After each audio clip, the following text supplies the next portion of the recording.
Hello, it's Ricardo and welcome back to Elite Dangerous. Well, there are two camps that seem to be overall competing, should we say, for popular opinion on what the new feature in Elite Dangerous is going to be. There's one camp that says it's going to be ship interiors, and the second camp is saying it's going to be base building.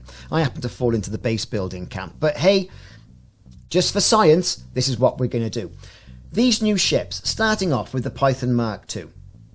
Let's think about this. As they're being designed from the ground up, as it were, are they going to have ship interiors? There's going to be 4 ships. Will they get ship interiors? And if these 4 ships have ship interiors, what about all the other ships, the 30-odd ships that are in the game? Will they be having ship interiors? Well, we don't know. If ship interiors is a thing, is this just here to appease all the Star Citizen players who don't really like Star Citizen but want an extra level of immersion up and above what Elite Dangerous can give you, and therefore want ship interiors? Ooh, contentious stuff. Let me know in the comments what you think. Let's break it down.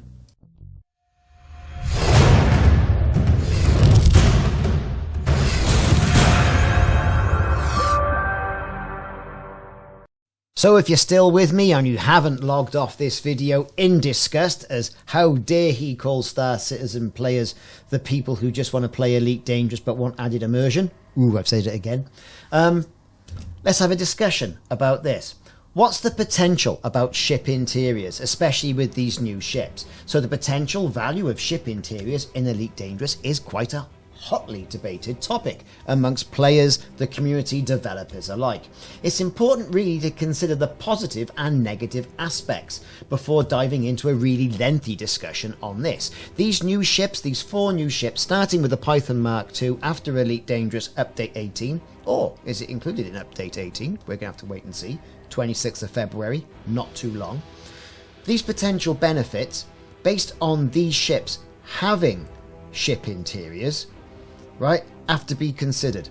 Like I said, so if you give these 4 new ships that are coming in 2018 ship interiors like the Python, right? Okay, what about all the other ships? Interesting stuff, isn't it? Are these ships going to be bigger to support these internal spaces? Is the increased immersion, the stepping out of your ship and physically walking, or stepping out of your cockpit, should I say, and walking around the interior, going to deepen that sense of being an actual spacefarer, inhabiting in a lived-in environment of your ship, whether it be a Python or whatever, one of the other 3 they're going to do? We just don't know. I suppose as a commander you could imagine traversing different decks, interacting with different ship functions, making repairs. The bunk on the ship could be something as well, you know, and then also customizing the interior of the ship with not just the novelties that you get from the Ark store, but like fluffy dice, a pot plant in your quarters, I don't know, the carcass of a dead Thargoid ship hanging on the wall of your cargo bay. It could be anything, couldn't it really? And this also gives the opportunity for new in-game opportunities. Ship interiors really could open the doors for various gameplay mechanics. Imagine boring derelict ships. Now we're seeing that in Star Citizen. You have the ability to go and pirate other ships as well. There's the salvage aspect of floating space hulks like these ships in space. All these are additional gameplay opportunities. Not only have we just got ship-to-ship combat with crewmates, you know, manning turrets in Star Citizen, right? We've got that in Elite Dangerous as well, in multi-crew. Whether that works or not, I suppose that depends on the particular commander who is doing it and your point of view at the time. This added gameplay could be a thing, and I think is a potential pro for ship interiors. Let's talk about lore expansion then. The interiors could visually showcase different factions and their aesthetics, down to the commander to decorate the inside of that ship, add that extra level of personalization as well, that extra connectivity between you and the ship that you're bombing around in space. I suppose the problem with that is that we haven't really got one ship. And if ship interiors come to these new ships and then you jump in a ship that hasn't got an interior, is that going to spoil your immersion? Or are you just going to be happy that you've got ship interiors and generally get on with it? Okay, so some ships are going to be more flashier than others. For example, the Alliance ships, are quite utilitarian. So are the Federation. If you want swank, you've got to go for the Imperial ships with their nice curved seats and all the rest of it. Shiny floors, shiny bulkheads. Whereas the Federation stuff really looks like a public toilet. Character development.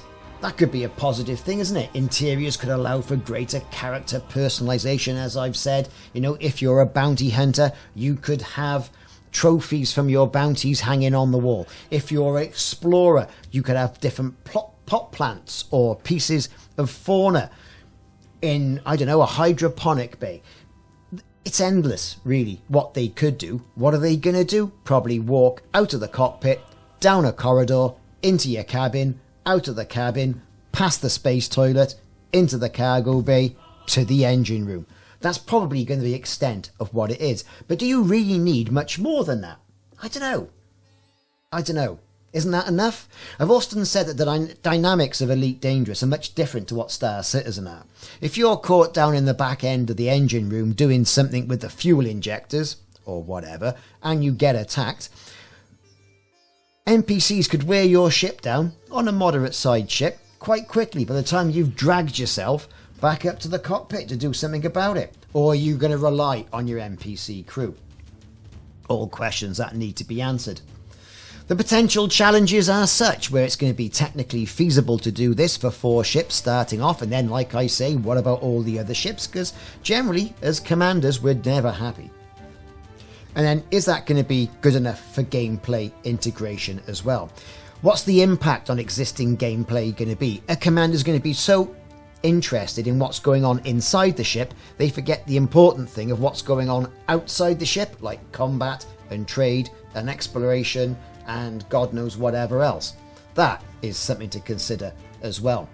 Overall, really, adding ship interiors to Elite Dangerous holds, I think, immense potential for immersion, lore, added gameplay, character development. Well, if you really want that, pot plant. However, I think careful consideration of FDev to the technical feasibility, what it's going to mean to that gameplay integration, and is it going to detract too much from what's happening outside the cockpit window, has to be thought about. Let me know in the comments what you think. I've really enjoyed reading your comments on the past videos. I think it's provoked a really good discussion. For all you Star Citizen players, I wasn't there to wind you up, but if it's provoked a response, then this video has indeed done its job. Do you reckon gameplay's really going to benefit from ship interiors? I don't know. I still think it's going to be base building.